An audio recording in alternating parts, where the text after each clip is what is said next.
Hello everyone, welcome to Focus Prep Daily Current Affairs session. Today we will discuss the 8th of November current affairs and also the most important static GK that you need to know for your exams. I will explain to you. Okay, so in this video we will learn about today's current affairs, all the important concepts, all the important terms that you need to know from the news will be explained here. So if you're a SSC aspirant or you're giving the railway exams, the RRB, NTPC exams are going to come, right? Or you are preparing for banking or all the state PCS exams, right? So for all the state PSC exams as well. Okay, so if you're you're appearing for these kind of exams, this video is going to be important for you. Okay, so this, you can see, this is the PDF of today's current affairs. You will get this PDF in our Telegram channel. Okay, the link of our Telegram channel is given in the comment section. Please go to the comment section. There you will see a link. Click on that link, join the Telegram channel to get this PDF, download this PDF, and also to get all the regular MCQs, all the weekly PDFs. Okay, we also launch topic wise weekly current affairs PDFs. Everything you will get in our Telegram channel. Okay, the name of our Telegram channel is Focus Prep Current Affairs. Okay, so now let's start with today's most important current affairs. Okay, and let's understand every concept. India secures $200 million ADB loan to boost what? To boost Uttarakhand's urban infrastructure. Okay. So ADB stands for the Asian Development Bank, right? So they give these kind of loans to the Asia Pacific region, to the countries of the Asia Pacific region. So they have given this loan to the Indian government to why? To build the urban infrastructure and to build the essential services of Uttarakhand. Okay, so these kind of questions are very important.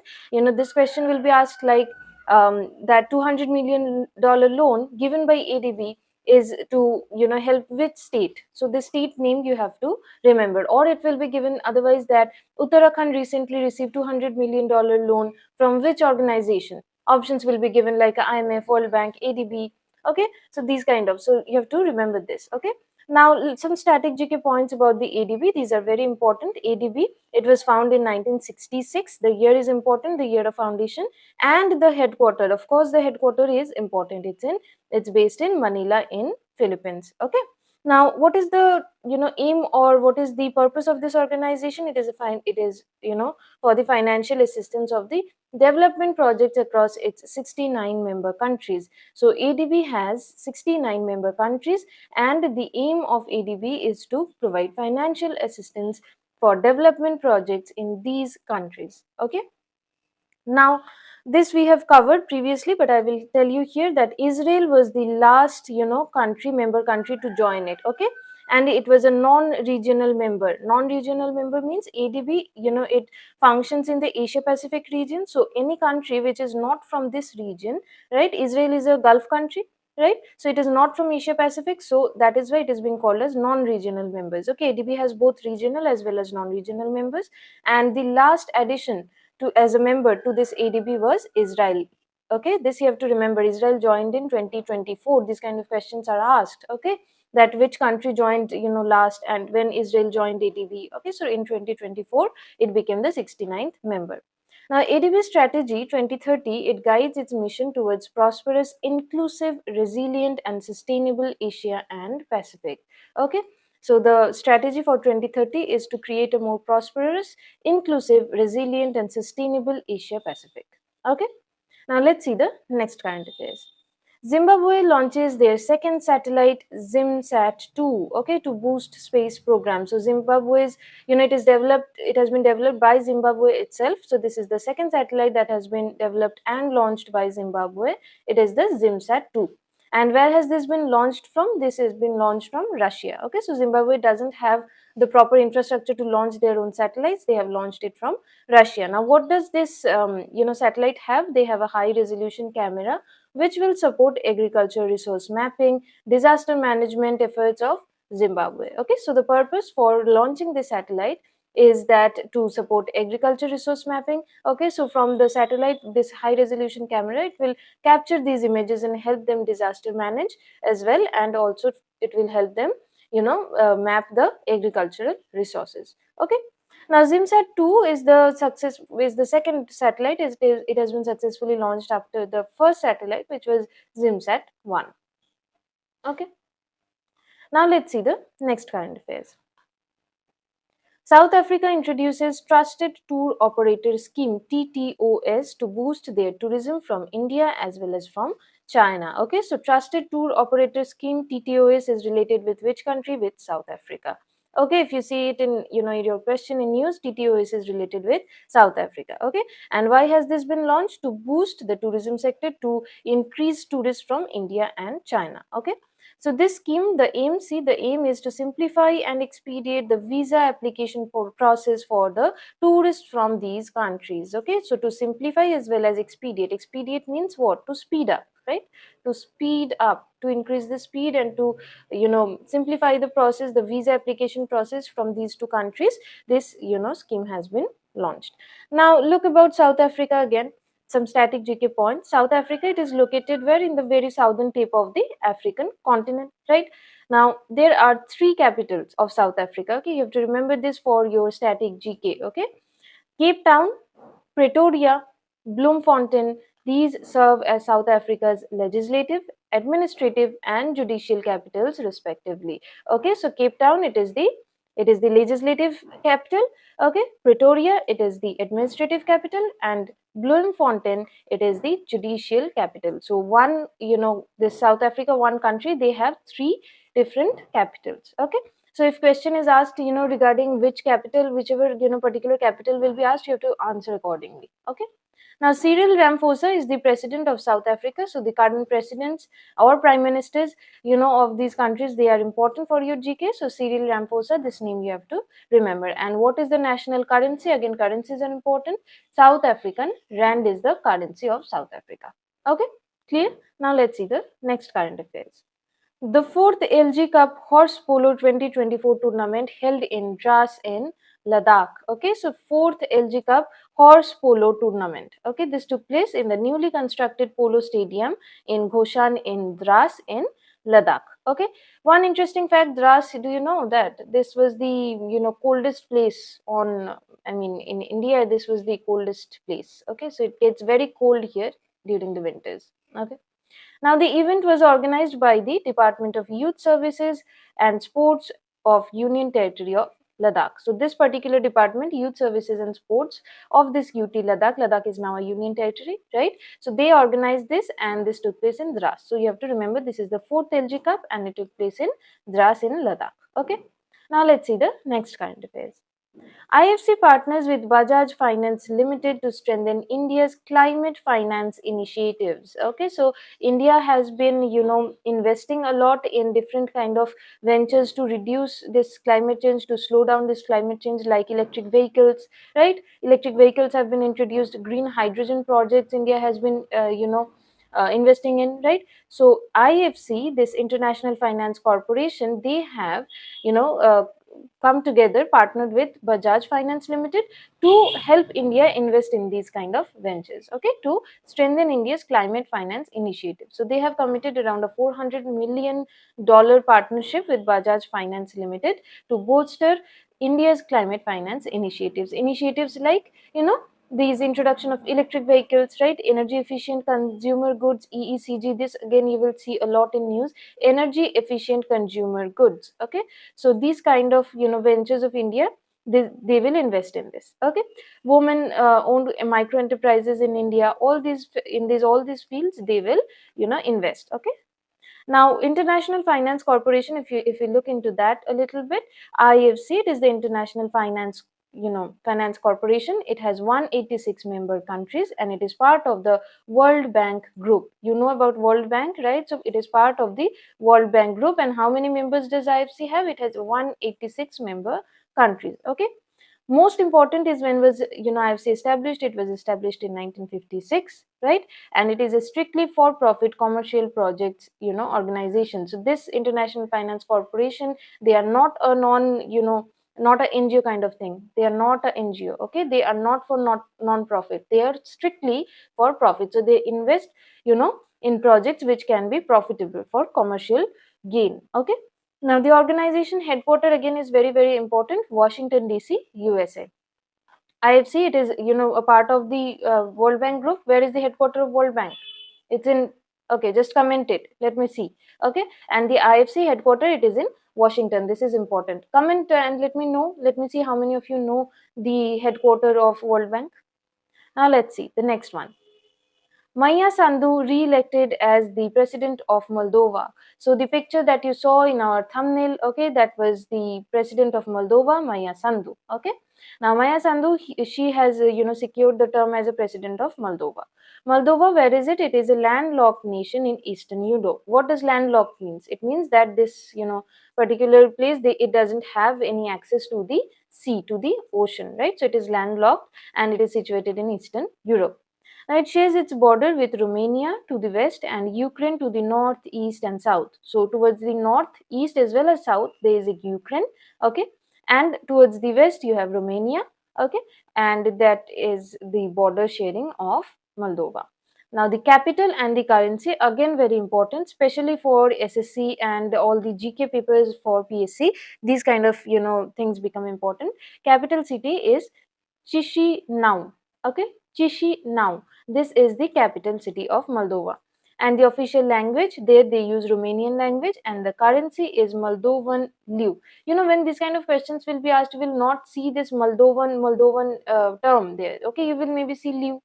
So you have to remember this, okay, because if it is given Moldovan, then you know that it is the currency of Moldova. So that is not how the questions will be asked. Okay, so remember the official language is Romanian and the currency is Moldovan leu. Okay, now let's see the next current affairs. Madhya Pradesh and Rajasthan formed joint corridor management committee for cheetahs. So recently this cheetah project, this has been very much in news, right? So cheetahs were brought to India, they were introduced back to India, right? Now as a part of this cheetah project, Madhya Pradesh and Rajasthan, okay, they have formed a joint corridor management committee for these cheetahs. So why has this committee been formed? Okay, this committee was formed in response to cheetahs from Madhya Pradesh straying into Rajasthan, since they are adjacent. In Kuno National Park of Madhya Pradesh, these cheetahs were introduced. So they are found to be straying away from Madhya Pradesh and they are entering into Rajasthan. So now this committee has been formed and there will be talks about forming a corridor, okay, through which these cheetahs can be made to pass, because unless there can be a lot of risks, right? If a cheetah is passing through from one place to other, there needs to be certain surveillance on that, right? So the primary task of this committee will be to identify a cheetah conservation conservancy landscape, okay, in the corridor to ensure safe movement of cheetahs between the two states. You might have heard these things, that in the southern states, especially elephants, they move a lot from one national park to the other. They do not, these kind of animals, they are not kind of animals that stay in one place. Okay, they are roaming, they roam around freely, so they move from one national park to the other, the elephants as well. And oftentimes there can be accidents, okay, there are a lot of accidents happen, they enter into the localities and this kind of problems happen. So to avoid that, to ensure a safe movement of the cheetahs, this committee has been formed. They will first identify a cheetah conservancy landscape, okay, that how to conserve, through which areas, through which places can we make a corridor so that the cheetahs can safely move from one place to the other. Okay, now about this project cheetah, this is very much in news, this is very much important also. Okay, now this project cheetah, this is the world's first intercontinental large wild carnivore translocation project. Okay, this has never been done before. Okay, India has been doing it for the first time. This is the first intercontinental, that is from one continent to the other continent, these cheetahs have been moved for the very first time. And not only cheetahs, any large wild carnivore are, you have read about carnivore, omnivore, right? Carnivores, they eat, they are meat eating, right?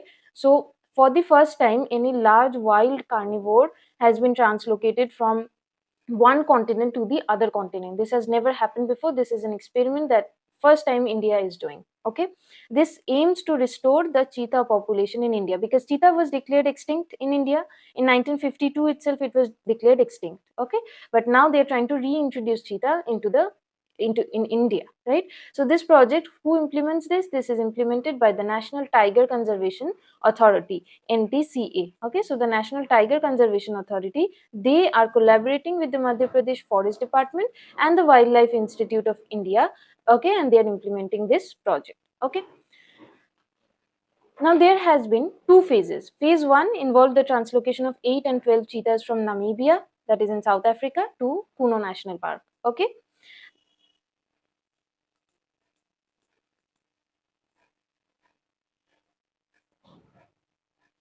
Now, there has been two phases of this project. Okay, phase 1 was when the 8 and the 12 cheetahs from Namibia and South Africa respectively, they were brought into the Kuno National Park, right?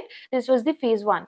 Now, recently phase 2 also took place. Okay, it is considering sourcing the cheetahs from Kenya. Okay, Kenya to Kuno National Park and Gandhi Sagar Wildlife Sanctuary in Madhya Pradesh. So they are again thinking of bringing more cheetahs, because most of these cheetahs, 8 and 12 cheetahs that were brought from Namibia and South Africa, most of them, they died either due to this, immense traveling that they had to do from one continent to other.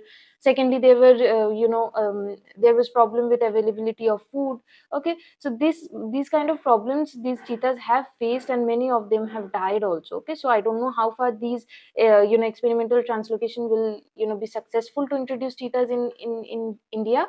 Okay, how much they can survive, but government have again planned to bring, more cheetahs from Kenya this time to the Kuno National Park, as well as to the Gandhi Sagar Wildlife Sanctuary, which is also in Madhya Pradesh. Okay, so these are important data regarding Project Cheetah which you need to remember. Okay, now let's see the next kind of affairs. PM Vidya Lakshmi scheme, financial support for meritorious student. So, this union cabinet, they have launched this PM Vidya Lakshmi scheme, okay, for financial support of, meritorious students in the higher education. If I don't know if you know this fact, that in India, if you see the gender equality aspect, okay, so gender equality means how many, girls and boys, are studying, then you will see that gender inequality is higher in higher education. So most of the women, most of the girls, they only study up to primary education. Okay, so this literacy rate, we have been able to bring it up. Okay, literacy rate has come up, but girls are studying only up to the primary level. This in the higher education sector. Okay, this, gender inequality is very high. Okay, most of the, girls, they drop out after the primary education is complete.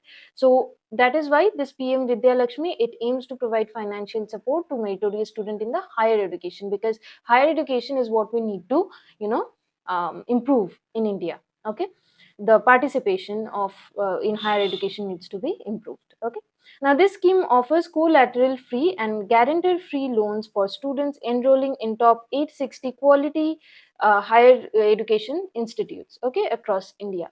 So what does this term collateral free and guarantor free loans mean?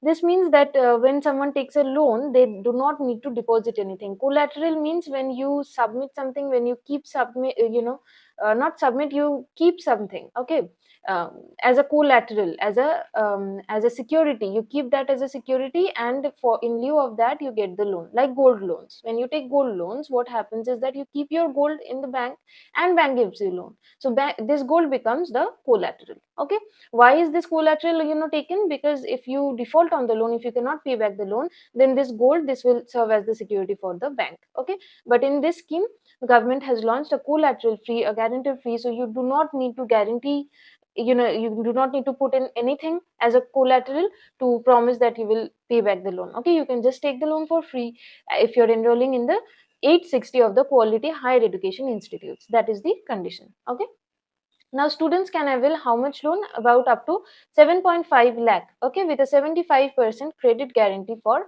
defaults. Okay, so 7.5 lakh, this you have to remember. The scheme prioritizes students from government institutions pursuing technical and professional courses. Okay, so if someone is prioritizing, technical or professional courses, that will be prioritized in this scheme. Okay, so students of technical and professional courses, so that they can, why these? Because if you're taking technical or professional courses, then there are higher chances of you to get a job. Okay, and a unified portal, PM Vidya Lakshmi, has been launched to facilitate the loan applications.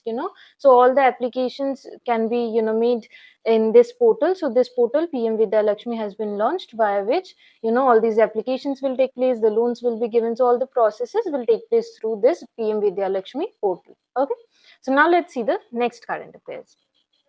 Max Verstappen wins Brazil Grand Prix. So Max Verstappen won the Brazil Grand Prix. This was the fourth consecutive world title win for him. Okay, so he has been a lot in news for winning these Formula One races, right? So about Brazilian Grand Prix, it is also known as the Sao Paulo Grand Prix. Please remember, don't get confused in exam if it is this name is given Sao Paulo Grand Prix. So the Brazilian Grand Prix, it is also called the Sao Paulo Grand Prix. Okay, this is one of the most important Formula One championship races. Okay, where did this take place? This took place in Interlagos circuit in Sao Paulo. Okay, Sao Paulo is a place in Brazil. There it took place. Okay, so Max Verstappen, he has won this title. Okay, now let's see the next one. Ningal Chakoba Festival. Ningal Chakoba Festival is a major festival of the Meitei community of Manipur, right? So Manipur had been a lot in news. This northeastern states, they are very rich in, very diverse in all these tribal communities. So Meitei is one of the community of Manipur. And Ningal Chakoba, this is a festival of Manipur. This is again very important for your static GK. These kind of questions are asked in SSC particularly, right? Festivals and, to which state this is related. So remember Manipur, Ningal Chakkauba is a festival of Manipur. Okay, it is celebrated on the second day of the lunar month of Hyangei in the Meitei calendar. So the Meitei, all these tribal people, all different states, they have different kind of calendars, right? So this is a lunar calendar, Meitei calendar, and on the second day of this lunar month of Hyangei, this festival is celebrated. Now this festival, it symbolizes family bonds and togetherness. Okay, so in this festival what happens is that the married daughters who are married off already, they are invited back to their home for a grand feast, okay, in their parental homes. So it is a celebration of togetherness, family bond and everything. Okay, so it's a festival of Manipur. Now the next important current affairs. The world's first wooden satellite, LignoSat, has been launched by whom? By the Japanese scientists. It has been launched. Okay, so Kyoto University was in collaboration with Sumitomo Forestry. Okay, researches were going on for quite a long time. So Kyoto University and Sumitomo Forestry, they have together collaborated for this wooden satellite, LignoSat. The Japanese scientists have finally launched it. Okay, and this satellite, this uses Honoki wood as a as the material. Okay, so Honoki wood, you have to remember this name. This satellite has been built to test the resilience of wood in extreme conditions in space. So the Japanese scientists, they want to see how wood will perform in space. So Honoki wood has been used. Kyoto University and Sumitomo Forestry, they have collaborated, and this LignoSat name, you have to remember that it has been launched by Japan. Okay, now some static GK points related to these satellites and science and technology related static GK. This is again very important. Aryabhatta, India's first satellite. So India's first satellite that was launched from Russia, in Kapustin, Russia, in the year 1975. The name was Aryabhatta. This is a previously asked question in SSC CGL. This has been asked. This is a PYQ. This has also been asked in other PSC GK exams as well. So Aryabhatta, India's first satellite, launched in 1975. This you have to remember. And India didn't have the infrastructure to launch satellites back then, so it was launched from Russia. Now India's first indigenous satellite, so built in India. This was first satellite built in India was Rohini RS-1. Okay, this was launched in the year 1980. And Apple was India's first communication satellite that was launched in the year 1981. Okay. Now these were for India, but the world's first, satellite, artificial satellite that was launched, built and launched was by Soviet Union in the year 1957, and the name of the satellite was Sputnik 1. Okay, this is very famous, Sputnik 1. Sputnik 1 was the world's first artificial satellite, and it was launched by Soviet Union. Russia was back then Soviet Union, right? So it was launched in 1957. All these are very important from your static GK perspective. Okay, so remember these points. Okay. So that is all for today. That is all the exam centric news. So we are doing all the efforts. You just put in the 15 to 20 minutes every day to go through this video, and then just go through this PDF once. Okay, and please solve the MCQs that we provide in our Telegram channel. Okay, that way your revision will be completed. You won't need to memorize everything just before the exam. Okay, so that is all for today. If you think you're benefiting from us, please subscribe to the channel. This is a new channel, right? So if you're benefiting, please subscribe and share and support us to give you the best kind of materials. We are trying to bring more materials for you, so please help us do that by subscribing. Okay, thank you everyone.